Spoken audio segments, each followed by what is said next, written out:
کہ اللہ مسبب الاسباب ہے، وہ اسباب کا پابند نہیں ہے، وہ اسباب کا محتاج نہیں ہے، اسباب اس کے محتاج ہیں۔ اگر یہ یقین ہے تو اللہ پر ایمان ہے، یہ نہیں ہے تو تمہارا ایمان اسباب پر ہے، وسائل پر ہے، ذرائع پر ہے، مادیات پر ہے، اللہ پر نہیں۔ اس وقت کہاں راستہ تھا؟ تو راستہ تھا سمندر ہے اور ادھر سے لشکر آ گیا ہے۔ کلا ان معی ربی سیہدین۔ اب دیکھیے ایمان کہہ دینا آسان ہے، ہوا معکم اینما کنتم، جہاں کہیں بھی تم ہوتے ہو اللہ تمہارے ساتھ ہوتا ہے، لیکن اس کا یقین قائم ہو جائے تو زمین و آسمان کا فرق آتا ہے۔ یہی بات ہوئی حضور کے ساتھ۔ غار ہے، چھپے ہوئے ہیں محمد رسول اللہ اور آپ کے وہ یار غار ابو بکر صدیق رضی اللہ تعالیٰ عنہ۔ اقبال نے حضرت ابو بکر کی شان میں چند اشعار کہیں صرف، لیکن واقعہ یہ ہے کہ بھاری بھاری نظموں پر اور قصیدوں پر بھاری ہے، طویل ترین نظمیں اور قصیدے ہوں ان پر بھاری ہے۔ ہمتیں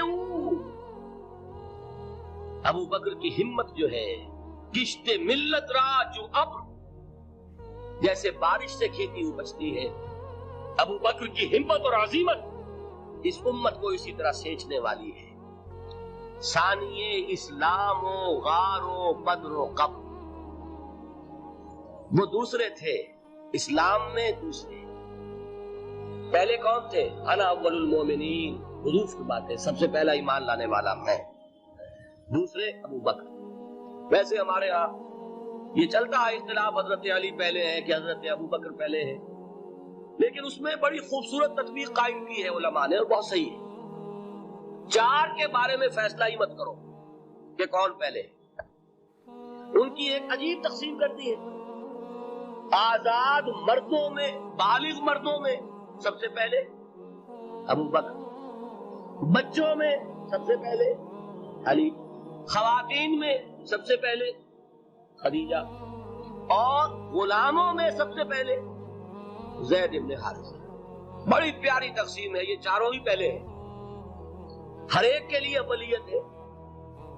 اور واقعہ یہ ہے کہ اگر زمانی اعتبار سے تعین ہوگا تو پہلے خدیجہ الکبریٰ آئیں گی رضی اللہ تعالیٰ عنہ، کسی اور سے بات کرنے کی نوبت بعد میں آ سکتی ہے، پہلے تو اہلیہ محترمہ سے بات ہوئی، آتے ہی پہلی وحی ہوئی ہے، ابھی تبلیغ کا حکم نہیں تھا، کس کو بتایا واقعہ؟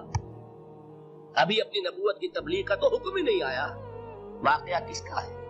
وہ خدیجہ کا ہے۔ جب کہا ہے کہ خشیت علی نفسی، مجھے اپنی جان کا اندیشہ ہے، تو کیا جواب دیا خدیجہ نے رضی اللہ تعالی عنہا؟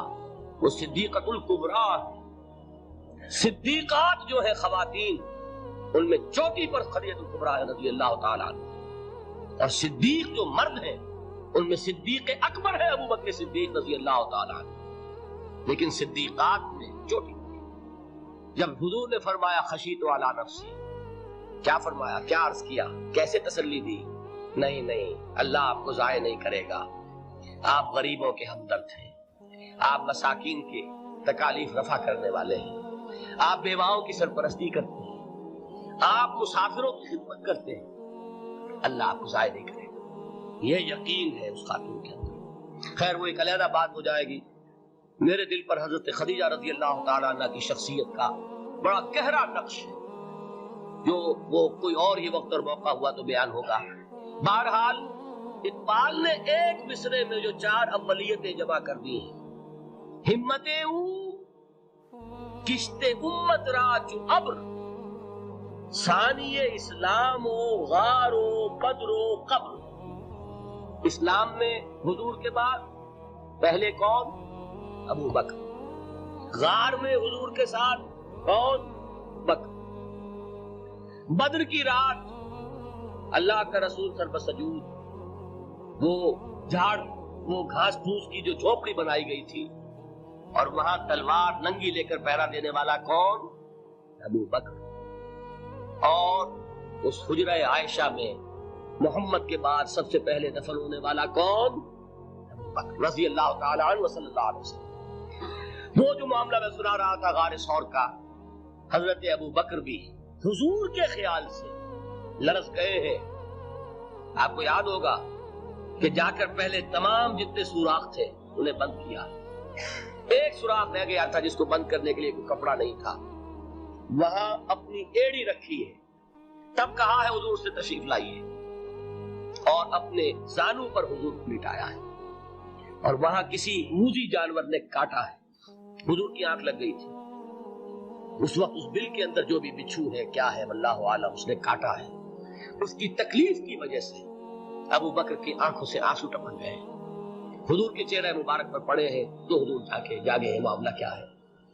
ایڑی نہیں ہٹائی وہاں سے, مبادا وہ جانور وہاں سے نکل کر محمد الرسول اللہ کو کوئی غضب پہنچا دے. ابو بکر کی ایڑی ہے, جس طرح چاہے کھا لے, ختم کر دے, جان نکل جائے تب کوئی آنچ آئے محمد پر آئے, لیکن جیتے جی وہ ہے ابو بکر. حضور کے خیال سے اس وقت حضور نے پھر اپنا لعاب دہن لگایا ہے, اور اس سے پھر آپ کی تکلیف ختم ہوئی. جیسے خیبر میں حضرت علی کی آنکھ دکھ رہی تھی, اس کو جو شفا حاصل ہوئی وہ بھی حضور کے لعاب دہن سے ہوئی. تو بہرحال اس وقت انہوں نے کہا ہے کہ اے نبی یا رسول اللہ, اگر اس وقت ان میں سے کسی نے غیر ارادی طور پر بھی اپنے قدموں کی طرف جھانک لیا تو پکڑے جائیں.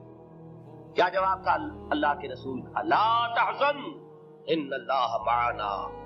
اللہ ہمارے ساتھ ہے, کیوں گھبراتے ہو بکر.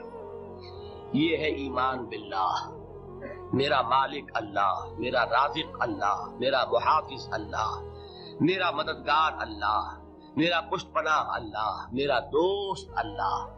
یہ دوستی ہے اللہ کی جو لب لباب ہے, حاصل ہے ایمان کا. اسی کا نام ولایت ہے.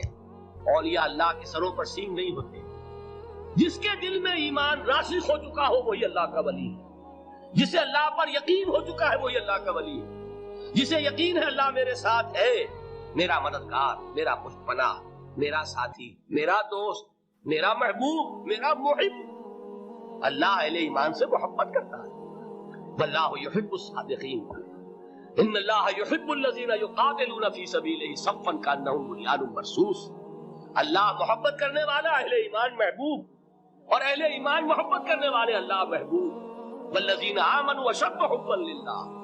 آپ تصور کیجئے جسے یہ رشتہ ایمان یا رشتہ ولایت حاصل ہو جائے, الا ان اولیاء اللہ لا خوف علیہم ولا هم یحزنون. آگاہ ہو جاؤ, اللہ کے دوستوں کے لیے نہ کوئی خوف ہے نہ کوئی حزن ہے. اور میں بیان کر چکا تھا, خوف اور حزن کے خاتمے ہی کا نام امن. زوال خوف, زوال حزن. یہ خوف اور حزن کیوں آتے ہیں بار بار؟ اللہ تخافوا ولا تحزنوا, دونوں آ گئے. الا ان اولیاء اللہ لا خوف علیہم ولا هم یحزنون. پھر وہی تو, وہ کیوں ہے؟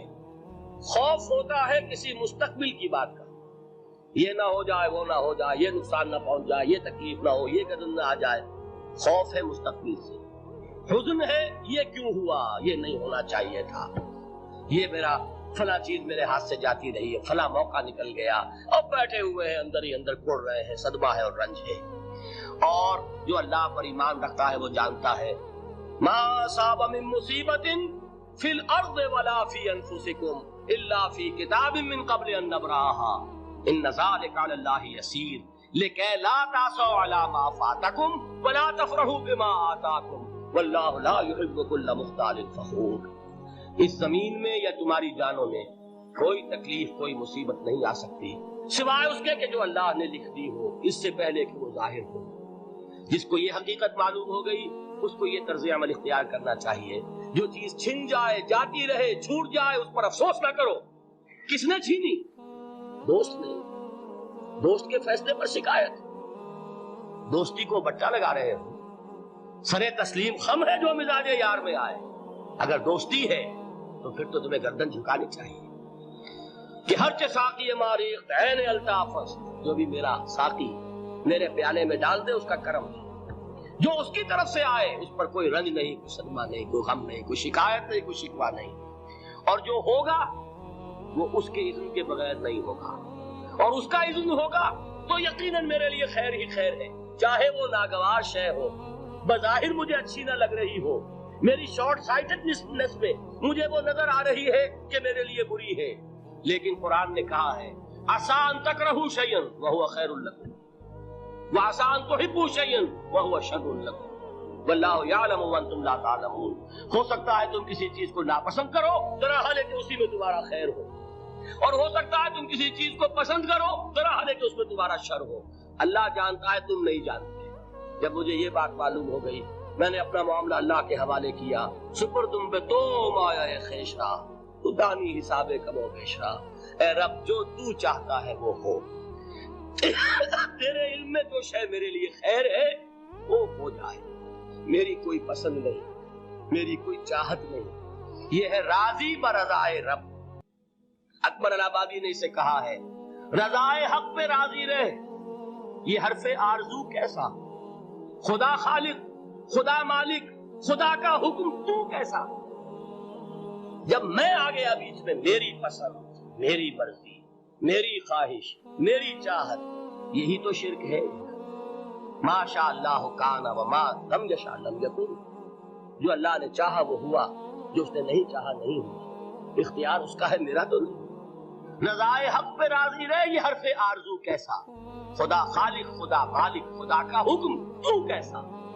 اقبال نے اسے کہا ہے فارسی میں، اب آپ کہیں اس کا ترجمہ بھی کرو تو وہ مجھے ذرا اس وقت کچھ بہت ہی بدذوقی کسی بات نظر آئے گی۔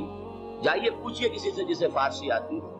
برو کشید پہ جا کے ہست بود مرا، چوک دہا کے مقام رضا کشور مرا۔